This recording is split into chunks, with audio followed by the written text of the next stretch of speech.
La Iglesia quiere ser la presencia de Cristo en el mundo. Sin embargo, sus orígenes están envueltos en misterio y en muchos aspectos parece una institución desfasada. Muchos piensan incluso que la Iglesia ha perdido su razón de ser. Hay una obsesión por la pregunta ¿cuándo fundó Cristo la Iglesia? Es una pregunta importantísima cuya trascendencia se comprende. Ya en la misma pretensión de Jesús, el reino de Dios es una realidad colectiva y él, realizando su misión, convoca a un grupo de discípulos, un grupo de seguidores para que le ayuden y para que participen de su misión. Entonces esta dimensión colectiva pues ya la tenemos, y además muy desde el principio, en el mismo Jesús. Y al mismo tiempo hay una obsesión de encontrar un momento, como si fuera un acta notarial del momento en el cual Cristo, ante notario público, fundó la Iglesia. Nunca se habla en la primera generación de cristianos, diríamos, desgajados, desvinculados de lo que es la comunidad. La tarea de Jesús histórico, de ir llamando desde los primeros días desde su ministerio público hasta la acción del Espíritu Santo en Pentecostés, ahí hay una línea de continuidad muy importante en la cual descubrimos todo un trabajo desde inicial hasta terminal de fundación de la Iglesia. Si Jesús no hubiese deseado la existencia de la Iglesia sería una construcción humana, aunque fuese bien intencionada, aunque naciese del buen deseo de unos que habían oído a Jesús y que querían seguirlo, ya no tendría la Iglesia en sí misma, ya no podría, digamos, pretender, como de hecho pretende, ser la presencia de Jesús a lo largo de todos los tiempos, con la forma que Jesús le ha querido dar.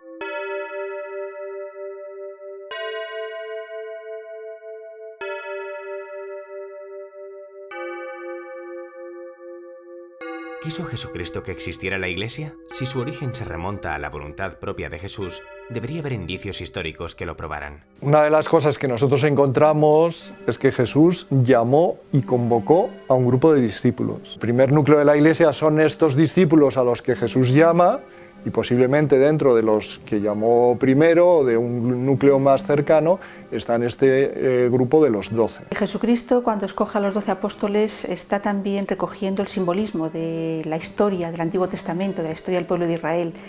Sube a una montaña, lo mismo que Moisés había subido al monte Sinaí para recibir la ley de Dios, escoge a 12 apóstoles, el número de los hijos de Jacob, las tribus de Israel. Son fundamentalmente testigos válidos a los que Jesús comunica una autoridad que solo puede venir de Él. Es una autoridad que viene de lo alto. La gracia de curar, la gracia de sanar, la gracia de perdonar. Y todo el rato repetimos gracia, que es una palabra muy ajena a nuestra cultura actual, porque está indicando algo que no nace de una construcción humana. Viene dado. Una de las cosas que ciertamente es distintiva de Jesús es que en su grupo de discípulos hay mujeres. Los rabinos no aceptaban a mujeres como discípulas. La mujer, tanto en el mundo romano como en el mundo judío, era un cero a la izquierda, no tenía ningún valor jurídico.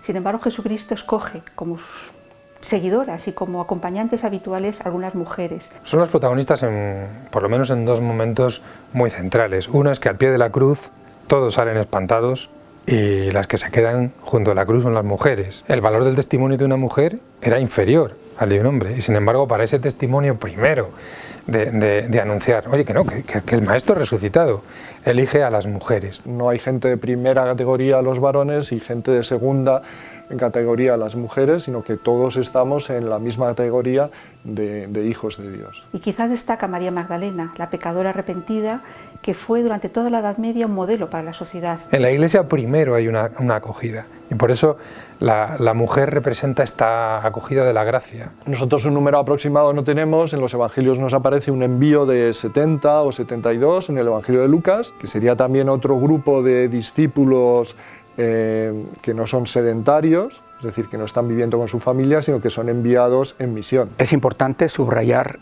el valor simbólico, sobre todo para el pueblo judío, que tiene el número 72. Son los 72 ancianos que instituyó Moisés para ayudarle en la conducción del pueblo de Israel, en la impartición de justicia. Incluso en los siglos anteriores a Cristo, los traductores de la Biblia judía al griego tienen toda una tradición, que fueron 72 sabios venidos de todo el mundo judío, de la diáspora, a Alejandría a traducirla. Entonces, 72 es el grupo de los sabios que contienen y mantienen la sabiduría de Israel.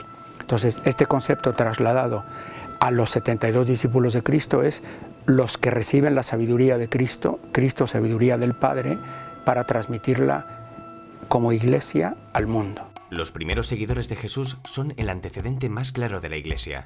En el capítulo 16 del Evangelio según San Mateo, de los versículos 13 al 20, el propio Jesucristo designa a la cabeza de esta comunidad. Y yo te digo a ti que tú eres Pedro, y sobre esta piedra edificaré mi iglesia. Sin embargo, la autenticidad de este pasaje siempre ha estado en duda, y la autoridad de Pedro sigue siendo objeto de debate. El texto de Mateo, tal como lo tenemos ahora, en griego, por tanto que viene de versiones anteriores, este texto actual es del año 80. Entonces, la autenticidad por la cercanía al hecho tiene un valor muy importante. Si uno sigue el curso del Evangelio, todavía eso no ha aparecido de una manera explícita. Digamos que hay un camino en la pedagogía que Jesús tiene con los suyos, de lo implícito a lo explícito. Pero lo que sí que está claro es que Pedro tiene una función especial en la iglesia primitiva y que esto hay una conciencia fuerte de que se remonta al mismo Jesús. Si esto no hubiera sido así y Cristo no hubiera dado tanta importancia a Pedro por la cercanía de los acontecimientos, la iglesia, los primeros cristianos hubieran reaccionado a ese exceso de importancia dado a uno de los 12 en perjuicio supuesto de los otros 11. Es curioso, ¿no?, que Jesús busque y señale a uno, no a 12, a uno, para ser la piedra sobre la que levantar el edificio de la iglesia, y que ese uno sea, a lo largo del Evangelio, tan imperfecto. Desde el principio a San Pedro se le ve con autoridad que le reconocen los apóstoles, los otros apóstoles, le reconoce la iglesia del principio. El día de Pentecostés es el primero que habla al pueblo, le reconoce una autoridad especial. Y el sustrato arameo de ese pasaje prueba que tiene una conexión histórica con el hecho fundacional, con el hecho histórico muy concreto. Jesús no busca el más listo, no busca el más guapo, no busca, digamos, el más líder de todos. Busca aquel que de manera más sencilla le reconoce como lo que es. Esta es la fuerza de Pedro. El término eclesia en este pasaje de Mateo, que es un judío que escribe para judíos y quiere hacerse entender por judíos, tiene una relevancia fundamental. El término iglesia significa en griego asamblea, es el término eclesia, asamblea, pueblo de Dios, pero también traduce un término hebreo que significa el pueblo de Dios en presencia de Dios. El pueblo hebreo se refería a sí mismo como aquellos que han sido convocados ante Yahvé para escuchar su palabra, escuchar sus mandamientos. El pueblo hebreo al pie del Sinaí es una cajal, es una convocación, es una convocatoria de Yahvé. Entonces, Cristo usa el término eclesia, el término cajal, para hacer entender que el trabajo de Dios en dar continuidad al pueblo de Israel, sin anular nada de lo anterior, sino dar la continuidad en esta derivación del pueblo de Israel, que es la iglesia que él está fundando, no es casualidad que use el término cajal, que tiene una tradición veterotestamentaria tan larga. Los orígenes históricos de la Iglesia apuntan directamente a la voluntad del propio Jesucristo. De hecho, los primeros cristianos fueron plenamente conscientes de ello. La relación directa entre el nacimiento de la Iglesia y Jesús es evidente. Sin embargo, la historia demuestra que la institución no siempre ha seguido los pasos de su creador. Esto es como si yo explicase la continuidad de la presencia de Cristo en la historia con el símil del testigo en las carreras de relevos, en las Olimpiadas, ¿no? El testigo no se ha caído, siempre ha encarnado el Espíritu Santo se ha encarnado en el Espíritu Santo en alguna persona que ha mantenido este testigo vivo, y la carrera hasta el día de hoy sigue siendo válida. Donde se hace presente Cristo en la Eucaristía, ahí está Cristo, y ahí se hace presente de nuevo como vivo, resucitado, como historia. La gracia de Cristo es la que hace santa la Iglesia, no la actitud de cada persona, de cada cristiano, es la gracia de Dios. La gracia no anula la libertad. Pertenecer a la Iglesia no es estar en una cinta transportadora. Tú estás con tu libertad, diciendo sí o diciendo no a aquello que la Iglesia vive y proclama en cada momento, ¿no? Pero esa comunidad tiene que tener una conciencia profundísima de su imperfección. de que su misión está muy por encima de la medida de sus fuerzas en general, porque justo es una misión que está encargada al Espíritu, y la Iglesia lo que tiene es que serle infinitamente obediente. Por esto, cada episodio triste en la historia de la Iglesia es una durísima carga sobre ella. Entre los apóstoles, Jesucristo escoge realmente a personas incultas. Nos sorprende quizás en nuestra visión intelectual que escoge a pescadores, a personas que no tienen una instrucción especialmente elevada intelectual. Hombres débiles, como se refleja en muchos pasajes también de los evangelios. El propio Pedro no es capaz de confesar a Jesucristo ante la pasión. ¿Por qué los escogió? Quizás para decirnos lo que dice San Pablo: cuando soy débil, soy fuerte, que llevamos un tesoro en vasijas de barro. Es Dios, la fuerza de la Iglesia es Dios. Es evidente que no todos los miembros de la Iglesia van a seguir el camino de Jesús en todo momento y en todo lugar. Es evidente, no es que esta no es una hipótesis de algo que pueda suceder, es algo que desde el primer minuto sucede. Dios no se asegura la infalibilidad de la Iglesia, como no se asegura nuestra salvación, como no se asegura nuestra felicidad, y creemos que vino a salvarnos y a que la vida tuviera sentido y por tanto pudiéramos ser felices de aquí. No se asegura de nada, porque lo primero que quiere asegurarse es que yo, que tú, que todos somos libres. Toda comunidad humana siempre tiene una carga de imperfección enorme. Entonces lo que es esencial es que la Iglesia no pierda de vista sus ideales, no pierda de vista su carácter sacramental profundo, su carácter incluso de misterio de la presencia de Dios, de la actualidad y de la actuación del Espíritu de Dios todavía hoy en la historia y en toda historia y en el futuro. A eso la Iglesia debe sacrificarlo, digamos, todo. Sin embargo, esta comunidad me salva, me da la vida, porque en ella encuentro que el Jesús de Nazaret que he leído en la Biblia sigue estando vivo. También hoy en día hay un problema de incomprensión hacia la Iglesia. Hay una serie de cuestiones de moral sexual, de bioética, de justicia social, en los que el mundo actual no está conforme con la actitud de la Iglesia. Se critica como unas posiciones antiguas, caducas, sin embargo no se preocupan de pensar si realmente está respondiendo al mensaje de Jesucristo, que está muy claro en muchos aspectos, que la Iglesia lo que hace es desarrollarlo. La Iglesia, por un lado, es acusada de ser rígida, de ser intolerante en su propuesta moral, pero por ejemplo la Iglesia dice que hay que perdonarlo, que todo se puede perdonar, en una sociedad en la que eso no se acepta para nada.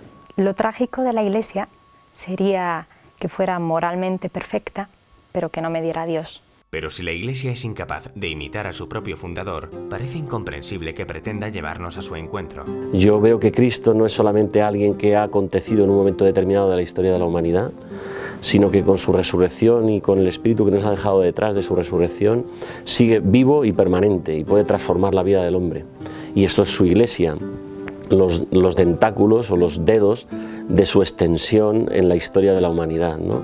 Donde uno muere como Cristo por el amor a otro y donde hace presente la caridad de Cristo y hace presente la resurrección de Cristo, está Cristo mismo. Hay un pasaje, precisamente en los últimos versículos del Evangelio de San Mateo, que son fundamentales en esa visión de la Iglesia como continuadora de Jesucristo. Cuando Jesucristo reúne a los 11 apóstoles ya y a un grupo pequeño de discípulos y asciende al cielo, les da el mandato fundamental: id al mundo entero y predicad el Evangelio y hacer discípulos a todo el mundo, bautizándolos en nombre del Padre, del Hijo y del Espíritu Santo. Cristo, como él mismo dice en el Evangelio, no nos abandona. Yo estaré con vosotros hasta el fin de los tiempos. Y está en medio de su Iglesia, actúa en medio de su Iglesia. La Iglesia podremos esperar en cualquier momento y en cualquier lugar siempre una confesión nítida, completa, no reducida ni mutilada de la fe, es decir, del anuncio que salva al mundo. Al final de todo, si Cristo fundó la Iglesia, porque es la manera en que Él escogió de quedarse presente en la historia, dándole a la Iglesia la posibilidad de hacerlo presente, esto significa que hoy en día el que quiere encontrar a Cristo auténtico al margen o prescindiendo de la Iglesia, lo que va a encontrar es un Cristo abstracto. No va a encontrar a Cristo en el lugar y con el método con el que Él quiso quedarse en medio de nosotros. Es muy difícil vivir la Iglesia en abstracto, como es muy difícil vivir cualquier comunidad humana desde fuera. Solamente podemos comprobar o confrontar la pretensión de la Iglesia de ser Cristo si vivimos dentro de esa comunidad. y si experimentamos que Cristo está vivo dentro de esa comunidad. Determina absolutamente para la fe la presencia, vamos, todo el relato histórico, pero sobre todo la presencia actual de Cristo.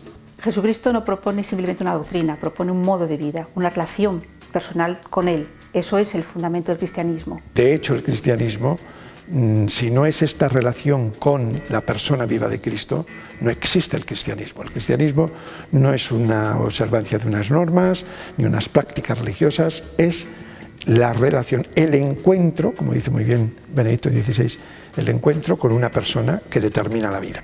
Creo que la novedad que el cristianismo introduce en el mundo es justo la de una posibilidad de encuentro y de amistad que el hombre desea, pero que le resulta imposible. Yo estoy de acuerdo con la idea de que la Iglesia tiene que poner siempre en su oración y en su vida cotidiana la santa fraternidad de todos sus miembros. Uno comprueba cómo se aman unos a otros cuando vive con esa familia, y la Iglesia no es distinta. Uno comprueba la verdad que comparten y la certeza que tienen cuando comparte con ellos esa certeza en carne propia, ¿no? Y dentro de esa comunidad. No hay otra forma. Desde el primer momento, Jesús hace posible esto en las relaciones de los que le siguen. 2 discípulos de Juan el Bautista oyeron hablar a Jesús y le siguieron. Este se volvió y les preguntó: ¿qué buscáis? Ellos le dijeron: Rabí, ¿dónde vives? Y Jesús les respondió: venid y veréis.